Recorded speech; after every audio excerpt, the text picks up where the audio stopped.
लखनऊ में सांसद के बेटे के गोलीकांड में अब एक नया मोड़ आ गया है। सांसद कौशल किशोर की बहू ने उनके घर के ही आगे हाथ की नस काट ली। पहले उसने वीडियो भेजा, सुसाइड की धमकी दी। पुलिस ने सांसद की बहू को अस्पताल में भर्ती करवाया।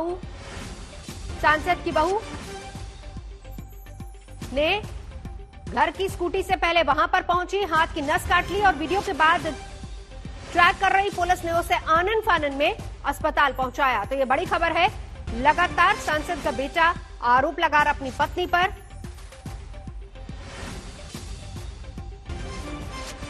तुम वापस भी नहीं होगे तो मुझे रहना भी नहीं है। अब बहुत हो गया, मैं हार गया, इसमें हार गई, लड़के सबसे हार गई। अब मैं कोई बात नहीं, मैं याद तो रही हूँ, तुम याद रखोगे। मेरे से जानने वाला कभी नहीं मिलेगा। तुम्हारी गलतियों में तुम्हारे साथ थी, तुम्हारे मारने में भी तुम्हारे साथ थी, तुमने जो भी किया मेरे साथ तब भी तुम्हारे साथ खड़ी रही। छोटी छोटी चोटें लगाई तुमने, मुझे पता था कि तुम छोटे हो, पर मैं तब भी तुम्हारे साथ थी। और जिस फैमिली के साथ हो ना, तुम्हें तो कहते थे वो तुमसे प्यार नहीं करते, सिर्फ मतलब ही है ना। आज उन्हीं लोग के पास तुम चले गए ना, क्योंकि आज तुमको अपना मतलब नजर आ रहा ना। एक बार बच्चे के बारे में तक नहीं सोचा। कोई फायदा नहीं है, सब बहुत लेट कर दिया, मैं जा रही हूँ। मेरे मरने की वजह तुम हो आयुष, तुम ही हो, तुम्हारे घर वाले मैं जैसे भी थे। तुमने गलत कर दिया मेरे साथ, जीने की कोई वजह नहीं छोड़ी, कुछ नहीं छोड़ा। कितना लड़ू सबसे, क्योंकि तुम्हारे पापा सांसद है ना, तुम्हारी माँ विधायक है। मैं कुछ नहीं कर सकती, कहीं जाऊंगी कोई सुनेगा नहीं, मैं किसी से लड़ नहीं सकती। लड़के देगा, मांग के देगा तुमको नहीं, सब झूठ झूठ बोलते। तुमको मार सकती थी, तुमको हाथ तक नहीं लगाने देती थी किसी को, तुमको मैं मार सकती थी। इतना झूठ बोल दिया तुमने, मेरे पास कुछ छोड़ा नहीं तुमने। मैं जी हूँ, मैं जीने लायक नहीं छोड़ा। तुम्हारे घर वालों ने मुझे जीने लायक नहीं छोड़ा, क्योंकि सामने मेरी जिंदगी में बात करी है। तुम सबको ये करना तो फिर हाँ क्यों किया था सबने शादी के लिए? प्यार करने की यही सजा मिली मुझे। कभी किसी से प्यार नहीं करना, कुछ भी कर लेना। मैं तो जा रही हूँ, कभी आऊंगी नहीं तुम्हारी जिंदगी में। इस दुनिया से जा रही हूँ, तुम रहना खुश। और मामला सुर्खियों में तब आया जब सांसद के बेटे पर उसके साले ने गोली चलवाई थी। जांच आगे बढ़ी तो पति पत्नी के रिश्तों पर दोनों आमने सामने होने लगे। मैं 6 महीने पहले मैं शान से जीता था, लेकिन इस लड़की ने मुझे ऐसा फंसाया। आज ये मेरे पिताजी को उनसे कह रही मुझे बहू का दर्जा चाहिए। इसको मैं इस देश में कई ऐसे लड़कियां हैं जिनका काम ही यही है। मेरे केस में ना ऐसा होना चाहिए कि ऐसे लोग जो फंसाते हैं, हनी ट्रैप करते हैं पैसों के लिए, अच्छे घर के बच्चों को फंसाते। वो लखनऊ आवास पे दुबग्गा में जो उनका आवास है वहां पे वो थे। तो ये बताइए कि अगर कैसे पता मेरी असल में बात हुई थी आयुष से, जब वो वहां पे थे तब भी मेरी व्हाट्सएप पे बात हुई थी। उसके बाद मैंने बोला ठीक है। तो उस दिन एक्चुअली मैं बहुत ज्यादा परेशान, तो मैंने बोला उस दिन मेरे दिमाग में कि मैं सुसाइड कर लेती हूँ, क्योंकि मेरी फैमिली दोनों तरफ से, एक मेरे ससुराल भी मेरे साथ नहीं, मेरा मायका भी मेरे साथ में नहीं है। तो मेरे दिमाग में विचार रहा था कि मैं करूँ क्या, कहाँ जाऊँ, क्या करूँ, क्योंकि मेरे पास कोई ऑप्शन अब नहीं है। मैं अकेली हो चुकी हूँ पूरी तरीके से। क्या चाहती हैं, सरकार से क्या चाहती हैं, पुलिस से क्या चाहती हैं? मैं बिल्कुल ये चाहती हूँ कि अब मैं पत्नी हूँ उसकी, मुझे पत्नी का हक चाहिए, जो कि वो लोग नहीं दिए हैं आज तक। ना देने, मना भी करें कि आपको कभी भी नहीं मिलेगा, चाहे जो करना है आप कर लीजिए, चाहे जहां जाना है जाइए, कुछ नहीं होगा। तो मैंने भी बोला ठीक है, अब मैं मेरी मर्जी का ही करूँ।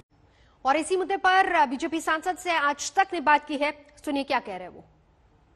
जी कौशल जी, आपका बहुत स्वागत है आज तक पर।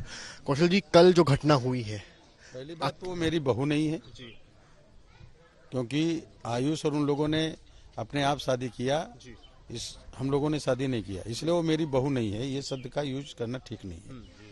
वो अपने आप मर्जी से शादी किया, वो आयुष की पत्नी है, बहू हम लोगों की नहीं है।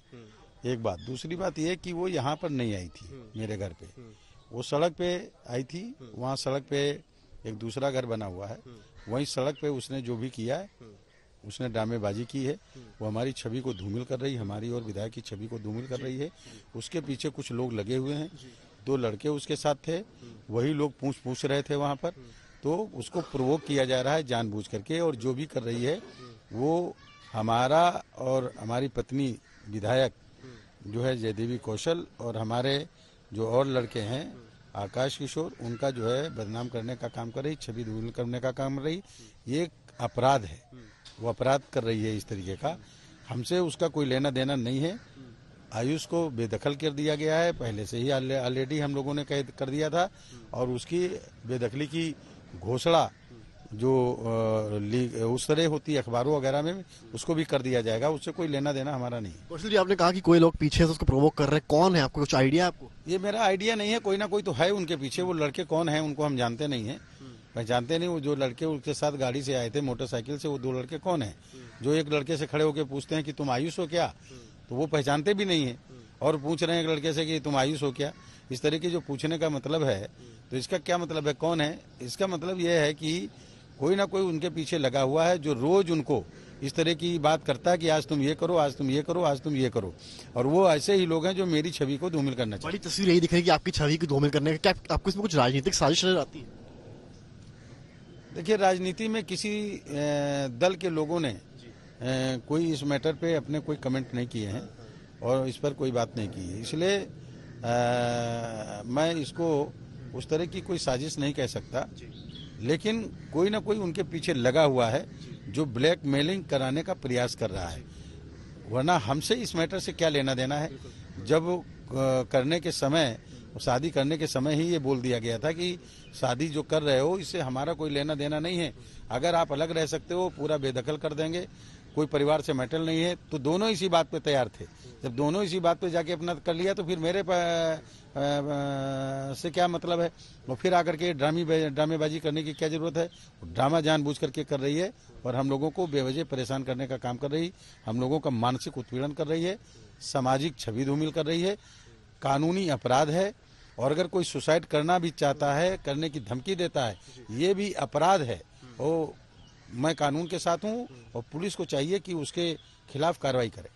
मुंबई में उद्योगपति मुकेश अंबानी के बहुमंजिला घर एंटीलिया के बाहर मिली संदिग्ध स्कॉर्पियो कार के मामले में हर रोज नए नए खुलासे हो रहे हैं। अब तक माना यह जा रहा था कि इस केस में किसी आतंकी संगठन का हाथ हो सकता है, लेकिन इसमें नया खुलासा चौंकाने वाला है। होती है जिसके अंदर जिलेटिन स्टिक्स और थ्रेट लेटर होता है, लेकिन इसके बीच के दिनों में ये स्कॉर्पियो कार कहां होगी? एनआईए और एटीएस को शक है कि ये जो स्कॉर्पियो कार है ये वाजे के पास मौजूद थी। अंबानी के घर के बाहर दूसरी इनोवा गाड़ी के बारे में मुंबई एटीएस ने बड़ा खुलासा किया है और बताया कि ये इनोवा कार मुंबई पुलिस की है। कार क्राइम ब्रांच की सीआईयू यूनिट की है। एएसआई सचिन वाजे की तैनाती भी इसी यूनिट में थी। मुकेश अंबानी के घर के सामने जो स्कॉर्पियो गाड़ी में जिलेटिन की स्टिक्स पाई गई थी, उसकी जांच और उसी प्रकार मनसुख हिरेन इसकी जो हत्या है उसकी भी जांच एनआईए और एटीएस दोनों घटना की जांच कर रही है, और जो भी सत्य सामने आएगा उस हिसाब से कार्रवाई की जाएगी। एनआईए ने सचिन वजे को करीब 12 घंटे तक ड्रिल किया, 12 घंटे तक पूछताछ की, जिसके बाद सूत्रों का ये कहना है कि सचिन वजे ने ये कन्फेस कर लिया कि वो इस षड्यंत्र में शामिल थे, इस कॉन्स्पिरेसी में शामिल थे। उन्हें जालसाजी, आपराधिक कॉन्स्पिरेसी, इसके अलावा फॉल्स काउंटरफिट सील बनाने के मामले में अरेस्ट किया गया है, क्रिमिनल इंटिमिडेशन के मामले में अरेस्ट किया गया है। इस पूरे मामले की जांच मुंबई क्राइम ब्रांच कर रही थी, लेकिन केंद्रीय जांच एजेंसी एनआईए की एंट्री और मुंबई पुलिस की तरफ से जांच कर रहे अफसर की ही गिरफ्तारी से राजनीतिक तूफान खड़ा हो गया। शिवसेना खुलकर सामने आ गई, आरोप लगाए कि केंद्रीय एजेंसियां जांच को प्रभावित कर रही हैं, राज्य सरकार पर दबाव बनाने की कोशिश की जा रही। संजय राउत की माने तो ये राज्य को अस्थिर करने की साजिश है। खून पसीना बहाकर धर्म बहा करके 24 घंटे में जिस तरह से एनआईए यहाँ घुस गई, ठीक है, केंद्र की जांच एजेंसी, हम उसका रिस्पेक्ट करते हैं, लेकिन ये काम हमारी पुलिस भी कर सकती थी और हमारे पुलिस ने एटीएस के पास उसकी जांच की। मुंबई और महाराष्ट्र एटीएस को इस देश में बहुत बड़ी इज्जत और प्रतिष्ठा है, लेकिन केंद्र की जांच एजेंसियां बार बार मुंबई महाराष्ट्र में घुसकर हमारे पुलिस फोर्स का मनोबल कम करने का जो एक षड्यंत्र कर रही है, वो राज्य को अस्थिर करने का काम है। बीजेपी ने उद्धव सरकार पर सवाल उठाए। आरोप ये कि सचिन वाजे के पीछे सत्तारूढ़ शिवसेना क्यों खड़ी है? सचिन वाजे क्या राज छिपाए हुए हैं? इस खेल में कौन से बड़े नाम शामिल हैं? बीजेपी नेता राम कदम ने सचिन वाजे के नार्को टेस्ट की मांग कर दी है। वहीं शिवसेना कह रही है सचिन वाजे ईमानदार और काबिल अफसर। सचिन वाजे मुंबई पुलिस के एक अफसर है। मैं मानता हूं कि बहुत ही कामयाब और होनहार अफसर है। इन्वेस्टिगेशन करने में वो बहुत ही होशियार अधिकारी है। वाजे के मुख से ऐसे कौन से नाम निकलने वाले थे? वह नाम शिवसेना के नेता और महाराष्ट्र की सरकार को उन नामों का डर था। इसलिए हम महाराष्ट्र के मुख्यमंत्री से मांग करते हैं, हो जाने दीजिए दूध का दूध पानी का पानी, कर नहीं तो डर किस बात का। सचिन वाजे की आप नार्को टेस्ट कराइए और जो भी सत्य है वो देश के सामने रखिए। शिवसेना इस बात से नाराज है कि मुंबई पुलिस की तफ्तीश के बीच में ही केंद्रीय एजेंसियां कैसे जांच में शामिल हो गईं। राजनीतिक बयानबाजी अपनी जगह है, पर सचिन वाजे की गिरफ्तारी के बाद कई सवाल। महाराष्ट्र में कोरोना से लगातार हालात खराब होते जा रहे हैं। अब रोजाना के केस 16,000 के पार चले गए हैं और कई दिनों से ये 15,000 के करीब थे। कुल 1,26,000 से ज्यादा एक्टिव मामले हैं। और उधर नागपुर की बात करें तो आज से लॉकडाउन शुरू हो गया है। मुंबई और पुणे में सबसे ज्यादा हालात खराब है। दोनों ही शहरों में लगातार मामले बढ़ते जा रहे हैं।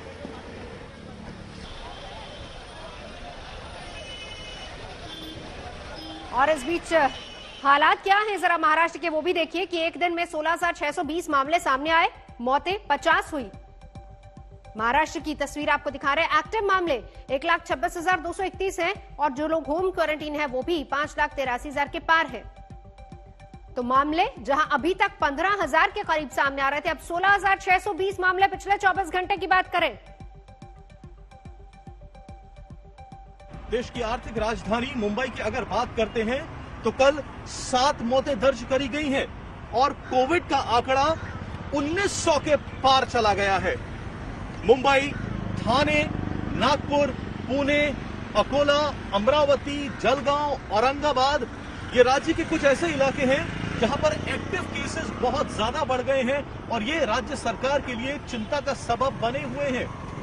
पहले ही राज्य सरकार ने होटल्स और मॉल्स के मालिकों के साथ मीटिंग करके उन्हें आखिरी चेतावनी दे दी है, लेकिन जिस तरीके से राज्य में और खास करके मुंबई, पुणे, नागपुर में केसेस बढ़ रहे हैं, उसको देखते हुए अब सबकी निगाहें राज्य सरकार पर ही लगी है। पश्चिम बंगाल में आज प्रचार का सुपर सोमवार है। अमित शाह और ममता बनर्जी की 2 रैलियां हैं। ममता व्हील चेयर पर प्रचार कर रही हैं। कल भी उन्होंने 5 किलोमीटर तक व्हील चेयर पर ही मार्च निकाला था। वहीं दूसरी तरफ गृह मंत्री अमित शाह की 2 रैलियां बांकुरा और झारग्राम में। आज ममता बनर्जी पुरुलिया में होंगी, जहां पर व्हील चेयर के जरिए वो प्रचार करेंगी। শক্তির যেন উদয় হয়, বাংলাকে ঘিরে যে চক্রান্ত, যে পরিকল্পনা, তা যেন নস্যাৎ হয়ে যায়। বাংলার মানুষ যেন সবাইকে জয় করে। আপনারা শান্তিতে থাকুন, আপনারা ভালো থাকুন, আপনারা সংযত থাকুন, আমাকে ভরসা রাখুন। আমি আবার বলছি, আমি হুইল চেয়ারে ভাঙা পায়ে আমি সারা বাংলা ঘুরে বেড়াবো। আর খেলা হবে। মনে রাখবেন, নিহত বাঘের থেকেও आहत बाघ आरो भयंकर। चलिए, ऐसी टिप्पणियों का मैं जवाब देना नहीं चाहता, मगर सांसद का अधिकार है जनता का प्रतिनिधि दोनों सदनों में बनने का। ये फैसला बंगाल की जनता को करना चाहिए। और ममता दीदी हमारे सांसदों से क्यों डर रही है? नहीं डरना चाहिए, जो भी आए सामना करिए। আমি বলি যন্ত্রণাটা এখন থাকবে, আমাদের তো দরকার 15 দিন বেড টেস্ট নিতে বলেছিলেন, কিন্তু আমি যদি বেড টেস্ট নিই তাহলে বাংলায় মানুষের কাছে পৌঁছবে কে? আর তাহলে তো যারা পরিকল্পনা করে, যারা চক্রান্ত করে, তারা সাকসেসফুল হয়ে যাবে। আমাকে বেরোতেই হবে এবং সে মনের জোর আমি আপনাদের কাছ থেকে পেয়েছি। এই কদিন মামাটি মানুষ যেভাবে উদ্বিগ্ন হয়েছেন, খবরাখবর নিয়েছেন, তাদের প্রত্যেকটা ব্যক্তিগতভাবে 200 सीटों से ज्यादा सीटों वाली सरकार भारतीय जनता पार्टी की बनेगी और मोदी जी के नेतृत्व में गरीब कल्याण के जो काम 10 साल से नहीं हुए वो सारे काम होंगे।